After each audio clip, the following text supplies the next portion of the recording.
উনি তো লিটনের ফ্ল্যাটে যায় না। বাংলাদেশের এমন একটা পরিস্থিতি, একটা পুরুষ মানুষ যদি 500 থেকে 1000 টাকা খরচ করে নিজের চাহিদা মেটাইতে পারে। গুনাহ থেকে বাঁচতে দ্বিতীয়বারের মতো বিয়ে করবে বলে শিশু বক্তা হিসেবে খ্যাত মাওলানা রফিকুল ইসলাম মাদানি একটা ফেসবুক স্ট্যাটাস দেয়। আর এই ফেসবুক স্ট্যাটাস নিয়েই যত সোশ্যাল মিডিয়ায় চুল ছেটাছেড়ি। এক হুজুর আর এক হুজুরের পিছে লেগেই আছে। কেউ চাইছে সামনে থেকে বাঁশ দিবে, আবার কেউ সামনে থেকে বাঁশ দিতে না পাইলে পিছন থেকে বাঁশ দিতে আছে। সাধারণ জনগণ তুলছে হাজারো প্রশ্ন। আজকের ভিডিওতে আমরা রফিকুল ইসলাম মাদানির এই বিষয় সম্পূর্ণ ক্লিয়ার করার চেষ্টা করব। চলেন একটু শুরু থেকে শুরু করি। সাল 2021। রফিকুল ইসলাম মাদানি 2021 সালে যে সকল বক্তারা ভাইরাল ছিল সোশ্যাল মিডিয়ায় তার মধ্যে অন্যতম ছিল, এবং তার রাষ্ট্রবিরোধী উস্কানিমূলক বক্তব্যের কারণে কিন্তু 2 বছর জেল খাটতেও হয়েছে। আচ্ছা, সেই ব্যাপারে বাতি দিলাম। এরপর তাকে বিভিন্ন সামাজিক রাজনৈতিক ইস্যুতে কথা বলতে দেখা গেছে। সম্প্রতি তার ফেসবুকে একটা পোস্ট দেখা গেছে যে দ্বিতীয়বারের মতো বিয়ে করতে চায়। এখানে একটা বিষয় হাইলাইট করা হয়েছে যে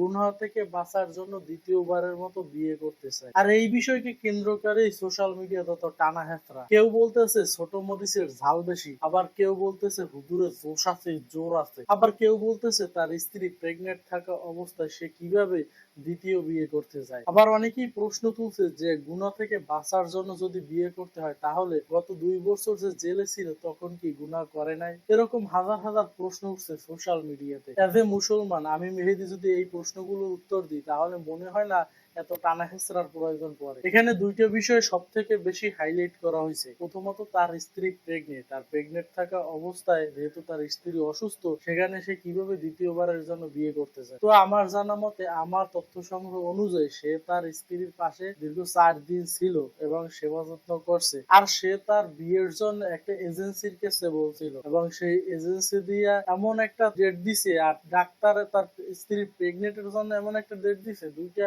ডেটে মিলে গেছে। মানে তার স্ত্রীর ডেলিভারি যেদিন হইবে ঠিক ওই দিনই তার বিয়ের জন্য এজেন্সি থেকে ডেট দিছে। এখন কথা হইলো যে যেহেতু এজেন্সি থেকে ডেট দিছে, তার তো এখানে বিয়ে করতে হলে কথা রাখতে হবে। এখন আমার কথা হইলো, আপনি বিয়ে একটা করছেন, সমস্যা নেই, আরো 3টে করার আল্লাহ তৌফিক দিক, ঠিক আছে, কিন্তু এই বিষয় নিয়ে সোশ্যাল মিডিয়া হাইলাইট কইরা এত কন্ট্রোভার্সির কি দরকার? এখানে দ্বিতীয় যে বিষয়টা হাইলাইট করা হয়েছে তা হলো দ্বিতীয়বারের জন্য বিয়ে করতে আসছে গুনাহ থেকে বাঁচার জন্য। এখন কথা হইলো 2 বছর তো আপনি জেলেও ছিলেন, তখন তো আপনার স্ত্রীর সাথেও তো যোগাযোগ ছিল না, তাহলে কিভাবে গুনাহ থেকে বাঁচতেন? এটা আমার প্রশ্ন না, নেটিজেনদের প্রশ্ন। আপনি যে পোস্ট করছেন, পোস্টের কমেন্ট চেক করলে আশা করি দেখতে পারবেন। এরপরে আরেকটা ভিডিও ক্লিপ ভাইরাল হয়, সেখানে দেখানো হয় মিষ্টি খাইতেছে, পাগলের মতো হাসতেছে, আর তখন ফোনে কথা বলতেছে যে আমি বাপ হইতে পারবো, আমি বিয়ে করবো, তোরা পারবে কি, মানে আঙুল দেখাই দেখাই বলতে আছে। আপনারা ইসলামিক স্কলার, আপনাদের দেখে পরবর্তী জেনারেশন শিখতে পারে কোনটা ভালো কোনটা মন্দ। এখন আপনাদের অবস্থা যদি এইগুলো হয়, আপনারা এই ধরনের ভিডিও আপলোড করেন, এটা কতটা যৌক্তিক আসলে? আপনারা কি মনে করেন কমেন্টে জানান। বর্তমানে সোশ্যাল মিডিয়ায় কিছু কিছু হুজুরেরা শুধুমাত্র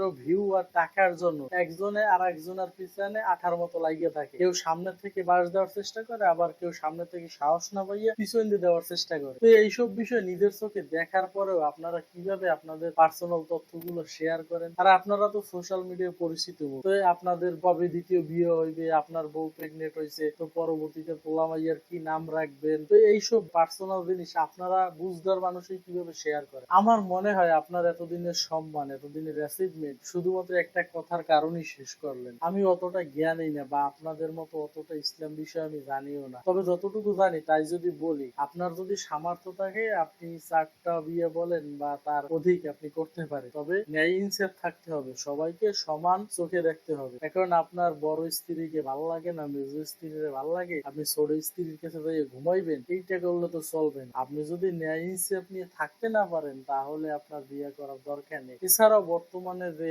আর্থিক বিষয়টা, এইটাও আপনার স্বাবলম্বী থাকতে হবে। এখন আপনি একজনারই টানতে পারেন না, তাহলে আপনি 3-4 জনারে কিভাবে টানবেন? যেহেতু ইসলাম ধর্মে একজন পুরুষ চাইলে 4টা বিয়ে বা অধিক করতে পারে, সুতরাং এখানে আমাদের বিরোধিতা করা মানে আমাদের ইমান হারানো। এখানে রফিকুল ইসলাম মাদানি দ্বিতীয় বিয়ে করবে এটি নিয়ে টানা হেঁচড়া করতে আছেন, সমালোচনা করতে আছেন, মানে এটি আপনাদের সহ্য হইতেছে না। আমার কথা হইলো, উনি তো আর মাইয়ে নিয়ে পার্কে যায় না, উনি তো লিটনের ফ্ল্যাটে যায় না। বাংলাদেশের এমন একটা পরিস্থিতি, একটা পুরুষ মানুষ যদি 500 থেকে 1000 টাকা খরচ করে নিজের চাহিদা মেটাইতে পারে, সেই জায়গার থেকে বিয়ে তো একটা পবিত্র জিনিস, উনি তো খারাপ কিছু করে না, তো এইটা নিয়ে সমালোচনা করার কি দরকার? আসলে আমরা বাঙালি জাতি, যে বিষয়গুলো নজরদারি করা উচিত সেইগুলো নজরদারি না কইরা গাছের গোড়া কাইটে আগায় বালতি বইরে পানি ঢেলে। একটা কথা বলি, সবকিছু নিয়ে সমালোচনা করা উচিত না। আগে বিষয়টা ভাবেন যে সমালোচনা করা যুক্তি হইবে কিনা। এখন আপনি যদি সোশ্যাল মিডিয়ায় খালি ভিউয়ের আসে সমালোচনা করেন, এতে আরো আপনার ইমেজ নষ্ট হইবে। আর হ্যাঁ ভাই ব্রাদার, আমার কথাবার্তা যদি আপনাদের কারো খারাপ লাগে আন্তরিকভাবে দুঃখিত। সোশ্যাল মিডিয়ার এই অবস্থা দেখে মানে নিজের মাথা হ্যাং হয়ে যাওয়ার মতো। তো এতক্ষণ ধরে আমার বকবক শোনার জন্য অসংখ্য ধন্যবাদ। যদি ভিডিও ভালো লাগে তাহলে সাবস্ক্রাইব করে সাথেই থাকতে পারেন। দেখা হবে নতুন ভিডিওতে।